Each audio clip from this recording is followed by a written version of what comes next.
I knit sweaters for all my grandkids every Christmas. This year not a single one called, not even to say thank you. My daughter said, "They're teenagers now. Get over it." So I donated every gift, every keepsake, every family memory, to kids who actually smiled. Now they call me grandma. And my phone finally rings.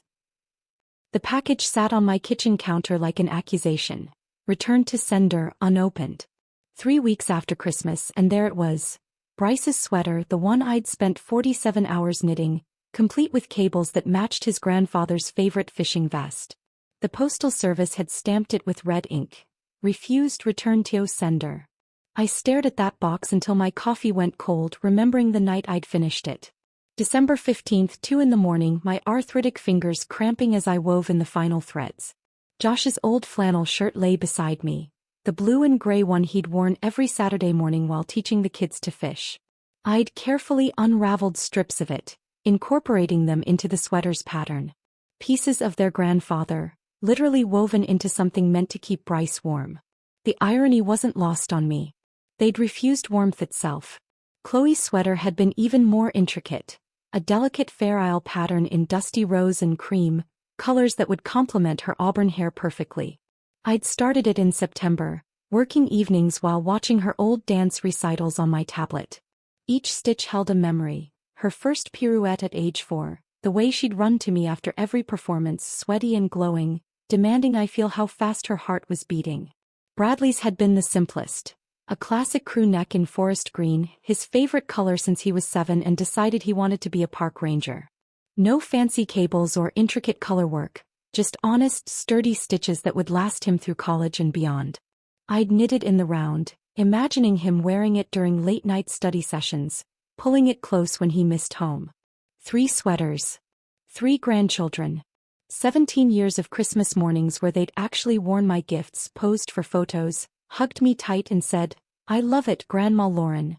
But somewhere between their 13th and 16th birthdays, everything changed. The hugs became brief shoulder pats. The excited phone calls dwindled to obligatory holiday texts. Last Christmas, Chloe had opened my gift, a hand-embroidered scarf, smiled politely, and immediately set it aside for something with a brand name and a price tag. I should have seen the signs then. This year I'd mailed the packages early, December 10th, each one wrapped in gold foil paper with corners so sharp they could cut glass. Inside each box, alongside the sweater, I'd tucked a handwritten note. Not just, "Merry Christmas," but real letters. Memories of our time together, hopes for their futures, reminders of inside jokes we used to share. For Chloe, "Remember when you were 8 and insisted we have tea parties every Sunday? You'd make me wear that ridiculous feathered hat, and we'd discuss very important matters like whether unicorns preferred sugar cubes or honey in their tea. You always said I made the best cookies, but really you made the best memories." For Bryce, "Your grandfather would be so proud of the young man you've become. He always said you had his hands, steady and sure." I hope this sweater reminds you that some of the best things in life take time to create, just like the man you're becoming. For Bradley, "You once told me that trees were the earth's way of reaching toward heaven. Every time I see an oak tree now, I think of you and smile. May this sweater keep you warm while you're out there saving the world, one forest at a time." I'd signed each letter the same way, "All my love, Grandma Lauren, who believes in you always." Christmas morning arrived with fresh snow and silence. I'd set my phone on the kitchen table, volume turned up high, coffee growing cold as I waited. Surely they'd call. At least Chloe, she'd always been the most sentimental. Nothing. Not a text. Not a voicemail. Not even one of those generic group messages teenagers send, "Thanks for the gift." I waited 3 days, checking my phone obsessively, refreshing social media to see if they'd posted any Christmas photos. There was Chloe in a new designer jacket, clearly expensive, definitely not handmade.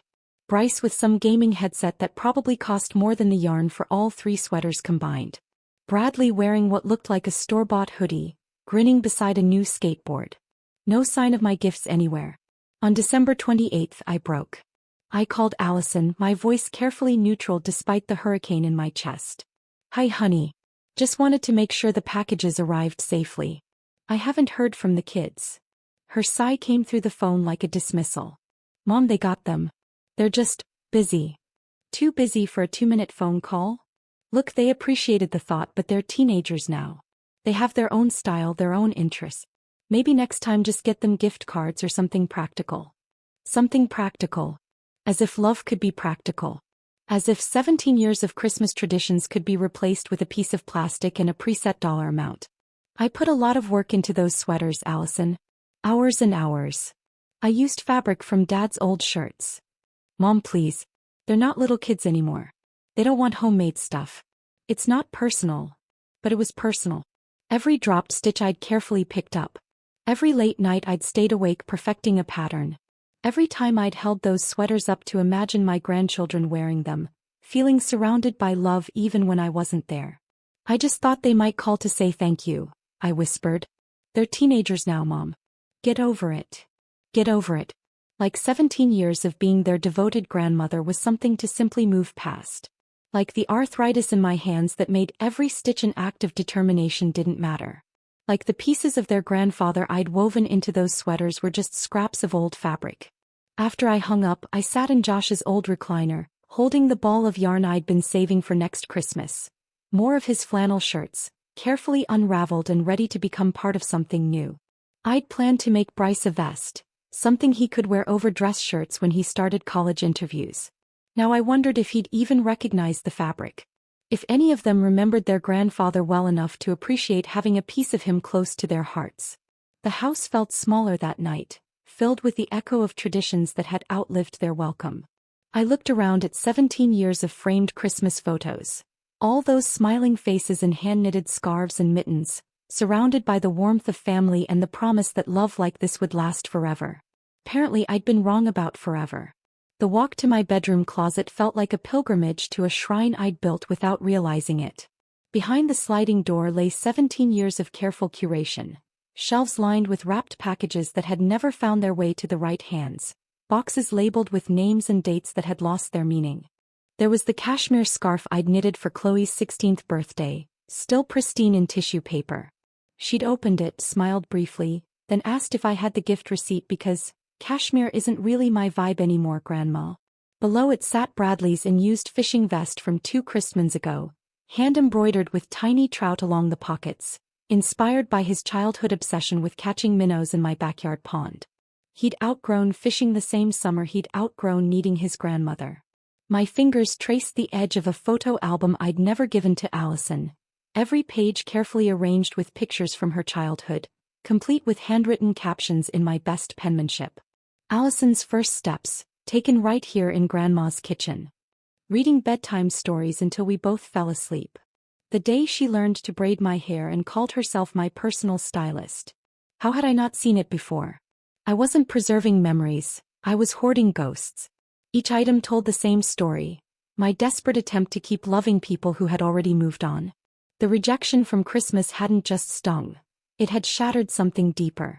For months, maybe years, I'd been loving photographs instead of people, holding on to versions of my grandchildren that existed only in my carefully crafted memories. Chloe wasn't the little girl who insisted on matching pajamas for our sleepovers anymore. Bryce had stopped asking me to teach him card tricks. Bradley hadn't called me Lolo, his special name for me, in over 2 years. I'd been knitting sweaters for children who no longer existed, writing letters to hearts that had grown beyond needing my particular brand of love. The realization should have crushed me. Instead it felt like waking up. I pulled down the first box, Chloe's unused scarves and mittens from the past 3 years. Then Bryce's collection of hand-knitted caps that had never touched his head. Bradley's stack of personalized bookmarks for novels he'd never read. One by one, I emptied the closet onto my bed until the comforter disappeared beneath a mountain of misplaced affection. But it wasn't just their unused gifts. Deeper in the closet I found my own forgotten treasures. Photo albums from trips Josh and I had taken before the grandchildren were born. A jewelry box filled with earrings I'd deemed too fancy for everyday wear, saving them for occasions that never came. Books I'd bought but never read because I was too busy making things for people who didn't want them. Among the forgotten items, I discovered a wooden recipe box my own grandmother had given me 40 years ago. Inside, her handwritten cards were yellowed with age. Grammy's famous snickerdoodles, Sunday pot roast for the family, Lauren's favorite chocolate cake. Recipes I'd memorized but stopped making when the grandchildren decided they preferred store-bought desserts. My grandmother's neat cursive on those cards looked nothing like my own hurried scrawl on the gift tags I'd been writing for years. Hers were simple, made with love for my special girl. Mine had become desperate dissertations trying to explain the meaning behind every stitch, every choice, every carefully selected color. When had I stopped believing that love should be simple? I sat cross-legged on my bedroom floor, surrounded by evidence of my own disappearance. Somewhere between first grandchild and now, I'd erased myself in favor of being their perfect grandmother, the one who remembered every preference, accommodated every phase, adapted to every change in their interests. I'd become a supporting character in my own life. The charity boxes started as 3 neat piles: Chloe, Bryce, Bradley. But as I sorted through items, the names began to blur. These weren't gifts rejected by specific people anymore. They were beautiful things, carefully made, thoughtfully chosen, that deserved to be loved by someone. I wrote "for someone who'll smile" on the first box in black marker, the letters bold and certain. Then the second box. Then the third. Each label felt like a small act of rebellion against the version of myself that had spent years apologizing for caring too much. The phone book still sat in my kitchen drawer, an artifact from a simpler time when finding help meant flipping through yellow pages instead of scrolling through screens. Harbor Light Shelter had a small advertisement, providing hope for displaced families and vulnerable youth. I'd donated money before, the occasional check written during guilty moments when I realized how blessed my own family was. I'd never considered that they might need more than money. Harbor Light Shelter, Maria speaking. Hi, I'm wondering if you accept donations of clothing and household items? Always. What did you have in mind? I looked at the boxes stacked beside my kitchen table, each one representing hours of work and hopeful love. Hand-knitted items mostly. Sweaters, scarves, blankets. Some photo frames and keepsakes. Things that were made to be cherished. Maria's voice warmed perceptibly. Oh honey, that sounds wonderful. We have kids here who've never owned anything made specially for them. When can you bring them by? That afternoon, I loaded my car with more care than I'd taken preparing for any Christmas morning. Each box was secured with seat belts, treated like the precious cargo it had always been meant to be. The drive to Harbor Light took 12 minutes. 12 minutes to travel from my world of unappreciated abundance to a place where appreciation still existed. The building looked smaller than I'd expected. A converted Victorian house with cheerful yellow trim and flower boxes that someone was tending despite the January cold. Through the windows I could see children of various ages gathered around tables, working on homework or playing quiet games. Maria met me at the door, a woman about my age with kind eyes and hands that showed the calluses of someone who worked with purpose.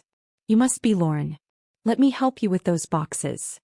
As we carried them inside, a little girl with dark braids and serious eyes approached us. She couldn't have been more than 7, wearing jeans that were too big and a sweater that had seen better days. Are those really for us? She asked, her voice carrying a mixture of hope and disbelief that made my chest tight. I knelt down to her level, meeting those serious eyes with my own. Yes, sweetheart. From Grandma Lauren.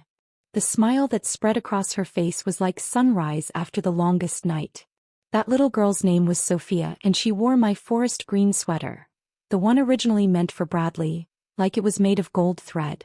The sleeves were too long, but she'd rolled them up carefully, creating perfect cuffs that she smoothed down every few minutes as if afraid the magic might disappear. Can you teach me to make one like this? She asked during my second visit to Harbor Light, her small fingers tracing the cable pattern I'd spent weeks perfecting. I found myself saying yes before I'd even thought it through. By the 3rd week of January, I had established what Maria laughingly called Grandma Lauren's Corner in the shelter's common room. Every Thursday at 2 o'clock I'd arrive with my oversized knitting bag, thermoses of hot cocoa, and enough yarn for whoever wanted to learn. The response was overwhelming, not just from the children but from the teenage mothers who watched from the doorway, trying to look disinterested while clearly longing to join in. 8-year-old Marcus was my most eager student. He'd been at Harbor Light for 3 months after his mother lost their apartment in a kitchen fire. His thin fingers struggled with the yarn at first, but he had the kind of determination that reminded me of myself at his age, when my own grandmother had taught me to knit during long summer afternoons. Grandma Lauren, he said during our 4th lesson, the word rolling off his tongue as naturally as breathing, can you show me how to make the bumpy parts like on Sophia's sweater? Grandma Lauren. No hesitation, no awkwardness, no need to earn the title through years of birthday gifts and Christmas traditions. Just acceptance, pure and simple. Within a month, I had 6 regular students ranging from age 7 to 17. Sophia, Marcus, and twin sisters named Emma and Lily who'd been living in their car with their mother before finding Harbor Light. There was also Jake, a lanky 15-year-old who initially claimed knitting was only for girls, but couldn't resist the challenge of creating something with his own hands. Most surprising was Destiny, a 16-year-old mother with a baby daughter named Hope. She'd watch our lessons while bouncing Hope on her hip, and one day I simply handed her a pair of needles. "I don't know how," she protested. "Neither did they when they started," I replied, nodding toward Sophia and Marcus, who were now confidently working on simple scarves. During our sessions they asked questions that pierced straight through to my heart. Sophia wanted to know if I had grandchildren of my own. Marcus asked why I came every week when nobody was paying me. Emma wondered if I'd ever teach them to make fancy stuff, like the sweaters they'd seen in my donation boxes. But it was Jake who asked the question that changed everything.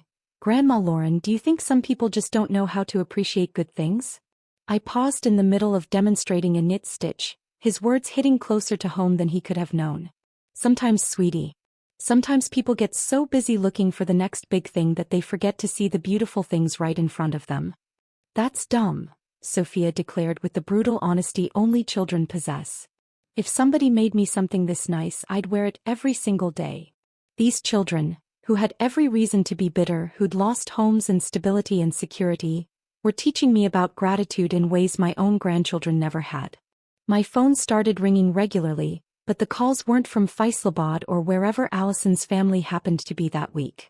They were from Maria, updating me on new arrivals who might benefit from our knitting circle. From other volunteers who'd heard about our program and wanted to help. From local yarn shops offering to donate supplies.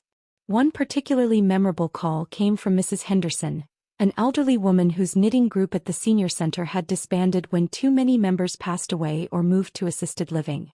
"I heard about what you're doing," she said, her voice shaky but determined. "I have bags and bags of yarn just sitting here. Could you use them?" That Saturday, Mrs. Henderson arrived at Harbor Light with enough supplies to keep us busy for months. She stayed for hot cocoa and stories, and by the time she left, she'd signed up to co-teach our Thursday sessions.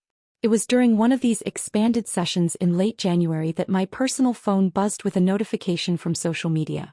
Chloe had posted a new photo, herself in a trendy oversized hoodie, arms spread wide in what teenagers called a fit check. The caption read, "Wish I got something cool for Christmas #winter style." I stared at that post for a full minute, sitting in Harbor Light's common room while Sophia showed off her nearly finished scarf to anyone who'd look. The irony was so sharp it could have cut glass. Here was my granddaughter, publicly lamenting her lack of cool Christmas gifts, while 50 feet away, children who'd lost everything wore my hand-knitted creations like crowns. "Grandma Lauren, are you okay?" Marcus asked, noticing my sudden stillness. "I'm perfect, honey," I said, tucking my phone away. And for the first time in months I actually meant it. The call from Allison came 3 days later, during my Thursday evening quiet time, what used to be my waiting for grandchildren to call time but had become my planning next week's knitting lesson time. "Mom, what's this I hear about you volunteering at some shelter?" Her tone carried that familiar edge of barely contained irritation. "I teach knitting to children there. It's very fulfilling." "But why there? Why not volunteer at the kids' school or something family-related?" The question revealed everything I needed to know about how she viewed my life, as something that should revolve entirely around her family's orbit. "Because these children appreciate what I have to offer," I said simply. "The kids just forgot to call it Christmas, okay? It's not that deep. They're busy with school and friends and—" "Allison, stop." My voice was gentler than I felt. "I'm not angry. I'm not holding grudges. I'm just done chasing people who treat me like background noise." Silence stretched between us, filled with years of unspoken expectations and mismatched priorities. "That's not fair, Mom." Fair would have been a 2-minute phone call to say thank you. Fair would have been acknowledging that someone spent 47 hours making something specifically for you. Fair would have been remembering that your children have a grandmother who loves them. They know you love them. Do they? Because their actions suggest otherwise. Another pause, longer this time.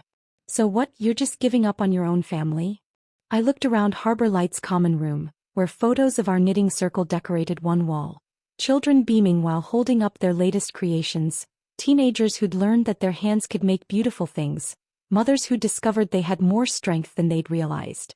I'm not giving up on family, honey. I'm just expanding my definition of it. After I hung up with Allison, the house felt different, not empty but purposeful.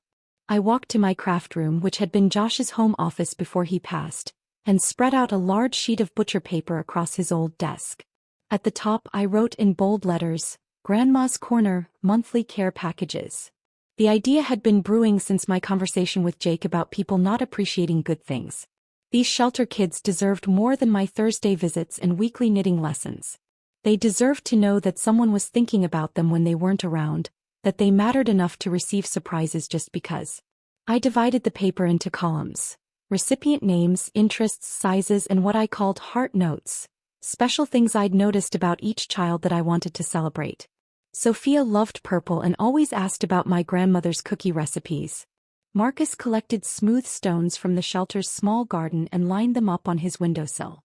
Emma had mentioned wanting to learn to read music, while Lily dreamed of becoming a veterinarian. The first monthly boxes took me 3 weeks to prepare. Each one contained a hand-knitted item. Scarves for the February cold, along with something special I'd chosen specifically for that child. Sophia got a purple scarf and a handwritten collection of my grandmother's easiest cookie recipes, complete with illustrations. Marcus received a deep blue scarf and a book about geology I'd found at the library's used book sale. But it was the personalized notes that made me cry as I wrote them. Dear Sophia, you asked me if your smile reminds me of anyone. It reminds me of sunshine after rain and of every good thing I've ever hoped for. Keep shining, sweetheart. Love, Grandma Lauren. Marcus, your hands are learning to create beautiful things just like your heart creates joy wherever you go. These stones you collect remind me that even small things can be treasures when someone notices their beauty. You notice everything beautiful, sweet boy. Love, Grandma Lauren. Word spread faster than I anticipated. During my third Thursday session in February, Mrs. Henderson arrived with her neighbor, Dorothy, who'd recently lost her husband and was looking for ways to fill the silence in her house. Dorothy brought her sister-in-law, Ruth, who'd been estranged from her own children for over a decade after a family argument she could barely remember anymore. By March, our little group had grown to 8 women, ranging in age from 57 to 82. We met every Tuesday evening in my living room, which suddenly felt alive with purpose and conversation.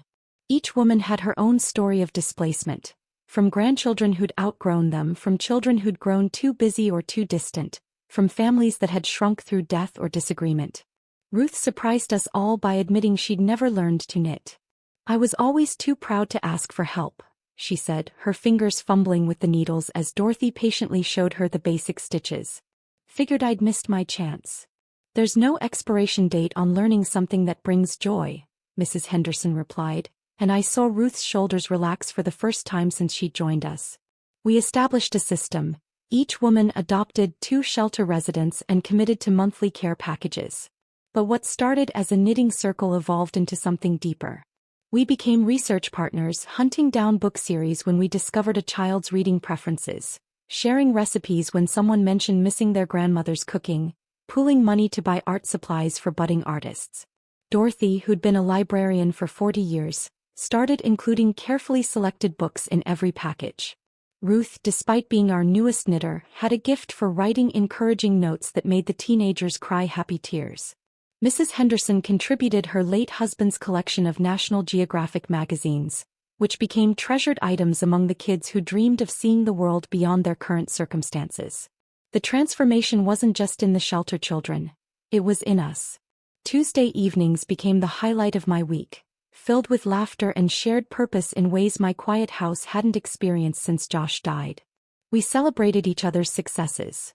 Ruth's first completed scarf, Dorothy's granddaughter finally returning her calls, Mrs. Henderson's decision to adopt a cat from the animal shelter. In April, a reporter from the local newspaper contacted me after hearing about our program from Maria at Harbor Light. Janet Morrison was a feature writer looking for positive community stories, and something about our group had caught her attention. "I'd like to write about what you're doing," she said during our phone call. This kind of intergenerational connection, women supporting displaced youth. It's exactly the kind of story our readers need to hear. The interview took place at Harbor Light on a Thursday afternoon, surrounded by our knitting students and their latest projects. Janet asked thoughtful questions about how the program started, what motivated us to continue, and what we'd learned from the experience. What would you say to other grandmothers who might be feeling disconnected from their own families? She asked, her pen poised over her notepad. I thought about Allison's dismissive words, about Christmas morning silence, about 17 years of traditions that had quietly faded away. I'd tell them that love doesn't have to be limited by DNA. Sometimes the family that chooses you loves you better than the family you were born into. The article appeared on a sunny Thursday in late April, complete with a photo of me surrounded by Sophia, Marcus, and the twins, all of us holding up our latest knitting projects. The headline read, "Disowned by blood, embraced by heart. Local grandmother finds new family through community service." My smile in that photo was genuine in a way it hadn't been for family pictures in years. These children, these Tuesday evening women, this purposeful life I'd built from the ashes of rejection, it had given me back myself. The article's impact was immediate. My phone rang constantly for days. Other women wanting to join our group, shelter directors from neighboring towns asking about starting similar programs, yarn stores offering donations. But the call that surprised me most came on a Saturday evening, 3 days after the article ran. "Mom." Allison's voice was different, smaller somehow. "I saw the newspaper article. Chloe and Bryce saw it too. They asked me why you didn't send them anything for their birthdays this year." I waited, letting the silence stretch between us. I told them the truth. That you spent years making them beautiful things and they never even called to say thank you. Bryce actually cried, "Mom." He said he didn't realize you'd stopped trying. "I didn't stop trying, honey. I just started trying somewhere else." The conversation that followed was longer and more honest than any we'd had in years. But for the first time in months, I wasn't the one doing all the emotional labor. That conversation with Allison lingered in the quiet corners of my house for days afterward. Her words about Bryce crying had cracked something open inside me. Not forgiveness exactly, but a kind of sad recognition that maybe they had cared more than their silence suggested. Maybe they just didn't know how to bridge the gap their neglect had created. 3 nights later, I sat at Josh's old roll-top desk, the one he'd inherited from his father and never quite fit his long legs under properly. I pulled out a sheet of my good stationery, the cream-colored paper with my initials embossed at the top that I'd been saving for special occasions, that never seemed important enough. "Dear Chloe," I began, then stopped. My hand hovered over the paper as 17 years of memories flooded back. Not the hurt ones this time, but the golden ones I'd been afraid to revisit. "I'm writing this letter not because I'm angry, but because there are things you should know about your grandfather that I realized I never properly told you." The words flowed easier than I expected. I wrote about the morning Josh had taught 4-year-old Chloe to fish, how she'd insisted on braiding dandelions into his hair while they waited for the fish to bite. I wrote about the way he'd light up when she performed her made-up dance routines in our living room, how he'd applaud so enthusiastically that the neighbors probably thought we were hosting concerts. "Your grandfather had this ritual every time you visited. He'd press a penny into your palm and tell you to make a wish on it, then throw it in the old wishing well at the park. You'd always wish for the same thing. I wish Grandpa and Lolo live forever. He kept a coffee can full of pennies just for your visits. After he died, I found it in the garage with a note, for Chloe's forever wishes. He believed in magic. I believed in her." I sealed that letter in an envelope, writing her name in my careful cursive, then pulled out another sheet. "Dear Bryce," this one began. "Your sweater, the one you never wore, had pieces of your grandfather's favorite flannel shirt woven into the cables across the chest. Not random pieces but specific ones. The pocket where he kept his reading glasses. The collar that smelled like his aftershave even after I washed it. The sleeve cuff that got paint on it when you two built that birdhouse in our garage." I wrote about Josh's gentle hands teaching Bryce to whittle, how they'd spend hours on the back porch creating miniature animals from scraps of pine. I wrote about the way Josh had saved every single one of Bryce's school drawings, even the abstract ones from kindergarten that looked like colorful explosions. He used to say you had steady hands and a steady heart, just like his own father. When you were 8, you made him a wooden fish during one of those whittling sessions. He carried it in his wallet until the day he died. It's still there in the wallet I keep in his dresser drawer, worn smooth from his fingers. The third letter was the hardest. Bradley had been Josh's shadow in those early years, following him around the yard as he tended his vegetable garden, asking endless questions about why tomatoes grew up instead of down and whether earthworms had feelings. Dear Bradley, I wrote, my handwriting growing shakier as emotion threatened to overwhelm me. Your grandfather taught you to love growing things because he said you had earth hands, hands that could coax life from soil. Remember the sunflower contest when you were 7? You were convinced yours would grow taller than the garage. Josh secretly fertilized it extra every morning before you woke up, then acted amazed when it reached 12 feet tall. I wrote about Josh's pride in Bradley's environmental awareness, how he'd beam when his youngest grandson would lecture adults about recycling or insist on walking instead of driving to save the planet. I wrote about the tree they'd planted together in our backyard. A small oak that was now taller than the house, its roots deep and strong. That tree blooms every spring and I think about both of you when I see it. He said trees were the earth's way of showing us that some things grow stronger when their roots go deep. Your roots are deep, Bradley, even if you've forgotten where you planted them. 3 letters. 3 grandchildren. 3 sealed envelopes that sat on my desk like unexploded emotions. I couldn't bring myself to mail them, but I couldn't throw them away either. They contained too much truth, too much love, too much of Josh's memory to simply discard. But they also felt like artifacts from a version of myself I was still learning to let go of. The grandmother who explained and justified and pleaded for understanding. Instead, I placed them in the desk's secret compartment, the small hidden drawer Josh had shown me years ago when we'd first inherited the piece from his father. Every good desk has secrets, he'd said, winking as he demonstrated the tiny brass catch that released the hidden space. Maybe someday my grandchildren would be ready to read these letters. Maybe they'd search through my belongings after I was gone and discover them, finally understanding the depth of what they'd casually discarded. Maybe they'd never find them at all. The uncertainty felt strangely liberating. That same week, Sophia graduated from our beginner knitting class to advanced techniques. She'd mastered cables and was ready to attempt lace patterns. Intricate, delicate work that required patience and precision. As I watched her small fingers confidently manipulate the yarn, creating beauty from simple loops and twists, I realized something profound. I was no longer knitting to fill empty spaces or to prove my worth. I was knitting because these children asked me to teach them, because they wanted to learn something I could share, because the act itself had become a meditation on connection rather than a desperate attempt to maintain it. Ruth brought her first completed sweater to our Tuesday meeting. A simple pullover in sky blue that she'd made for her adopted shelter teen, a 14-year-old named Crystal who was aging out of the foster system. Ruth's stitches were slightly uneven, her seams a bit wobbly, but Crystal had worn it to school every day for a week and sent a photo of herself grinning in it. She calls me Grandma Ruth, Ruth said, her voice thick with emotion. No one's called me Grandma in 15 years. Mrs. Henderson nodded knowingly. It's different when they choose you, isn't it? When you're not trying to earn love, just giving it.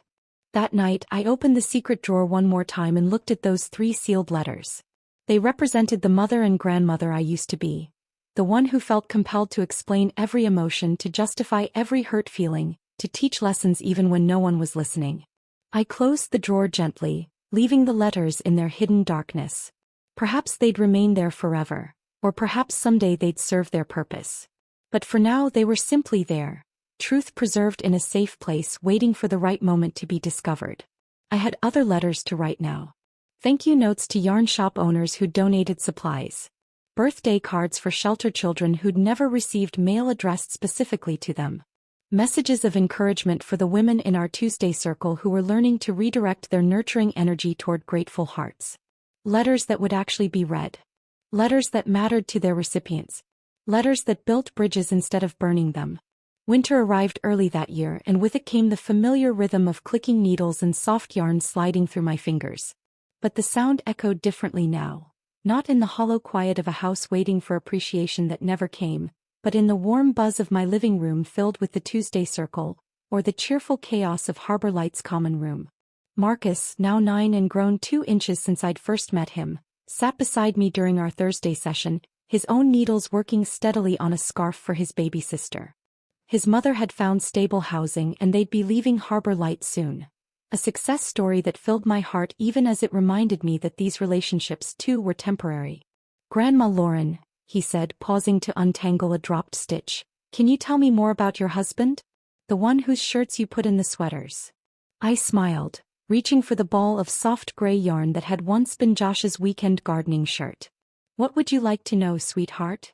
Did he like to build things? My dad used to build things before he went away. The question hung in the air with such vulnerable hope that I had to swallow past the sudden tightness in my throat. He loved building things. Birdhouses mostly. And he taught my grandson. I caught myself, the old possessive language feeling foreign now. He taught a little boy I used to know how to whittle wooden animals. Marcus nodded solemnly. Could you teach me? I promise I'd be careful with the knife. That afternoon I stopped by the hardware store and bought a beginner's whittling kit. The clerk, a young man about Bradley's age, smiled when I explained it was for a boy at the shelter. My grandmother taught me to whittle, he said. Best gift anyone ever gave me was showing me my hands could make something beautiful. The whittling lessons became part of our routine. Marcus had Josh's patience and steady hands, and within weeks he'd created a small menagerie of wooden creatures. Each time he finished a piece, he'd hold it up with the same pride I remembered seeing in Bradley's eyes all those years ago. But it was during one of these lessons that the phone call came, the one I'd been unconsciously dreading and hoping for in equal measure. Mom. Allison's voice was strained, different from our previous conversations. Chloe wants to talk to you. She's been asking about you since the newspaper article. My heart did something complicated. A flutter of hope mixed with protective skepticism. Put her on. Grandma Lauren? Chloe's voice was smaller than I remembered, uncertain in a way that reminded me of the little girl who used to call me when she had nightmares. Hi, sweetheart. I saw the article. About the shelter and the knitting and everything. Mom told me about the sweater. The Christmas one. I didn't know you. I didn't realize. I waited, letting her find her words while Marcus continued his whittling beside me, giving me something to focus on besides the racing of my pulse. I'm sorry, she finally whispered. We all are. Bryce cried when Mom told him about Grandpa's shirt being in his sweater. We didn't know you put part of him in there. The apology I'd once desperately craved now felt strange, too late and too early all at once. Thank you for saying that, Chloe. Could I maybe come visit sometime? I want to see what you're doing at the shelter. And maybe learn to knit? I never asked you to teach me, but I should have. The old me would have said yes immediately, would have started planning lessons and special projects and ways to recapture lost time. The new me paused, looking around at the life I'd built from the pieces of my broken expectations. The shelter always welcomes volunteers, I said carefully. If you're serious about learning to knit, I teach classes every Thursday at 2. I meant, could I come to your house? Like we used to. Oh, honey. The endearment slipped out before I could stop it. My house isn't really set up for teaching anymore. All my supplies are at the shelter now. But you're welcome to join us there. The silence stretched between us, filled with the weight of changed relationships and shifted priorities.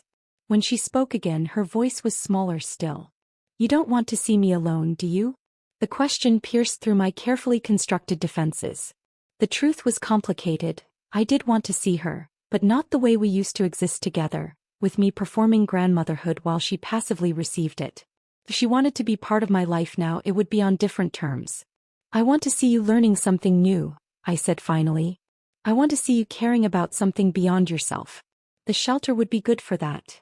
Mother's Day arrived with an unseasonably warm morning and a text from Allison. Kids said Happy Mother's Day. Hope you're well. I stared at the message for a long moment, then deleted it without responding. Instead, I opened my checkbook and wrote a donation to Harbor Light. Not a large amount, but enough to buy art supplies for their after-school program. In the memo line, I wrote, in honor of the mothers who choose to love without condition. The real Mother's Day gift came later that afternoon. Sophia, now 10 and preparing to move to a transitional housing program with her mother, knocked on my door with a carefully wrapped package. Happy Mother's Day, Grandma Lauren, she said, beaming as she handed me the gift. Inside was a hand-knitted bookmark, crooked stitches and uneven tension, but made with the kind of concentrated love that perfectionism could never match. Attached was a note in her careful handwriting. Thank you for teaching me that my hands can make beautiful things. You are the best grandma in the world. I cried then, holding that imperfect bookmark like the treasure it was. 2 weeks later, Emma, one of the twins who'd been living in their car, graduated from high school. The ceremony was held at the Civic Center, and I sat in the audience wearing my best dress and clutching a bouquet of flowers, surrounded by other families celebrating their children's achievements. When Emma's name was called, she looked directly at me and waved, her smile brighter than the stage lights. After the ceremony, she found me in the crowd and threw her arms around my neck. "Grandma Lauren, you're the only family I wanted here," she whispered against my ear. "Thank you for believing I could do this." Standing there, holding this brave young woman who'd overcome homelessness and uncertainty to reach this moment, I realized something profound. The ache in my chest, the one that had lived there since that silent Christmas morning, was still present, but it had transformed. It was no longer the sharp pain of rejection, but the tender soreness of a heart that had stretched to accommodate more love than it had ever imagined possible. I thought about those 3 letters hidden in Josh's desk, about my grandchildren who were finally reaching out, about the complicated dance of forgiveness and boundaries that lay ahead. Maybe they would become part of this new life I'd built. Maybe they wouldn't. But for the first time since Christmas, the uncertainty didn't terrify me. I had learned the difference between giving love and begging for it. And that knowledge, hard-won and precious, was the kindest gift I'd ever given myself. If this heartwarming revenge story touched your heart, hit that like button right now. My favorite part was when Lauren found her true family at the shelter and heard Grandma Lauren for the first time. What was your favorite moment? Drop it in the comments below. Want more inspiring stories of second chances and finding where you truly belong? Subscribe and hit that notification bell.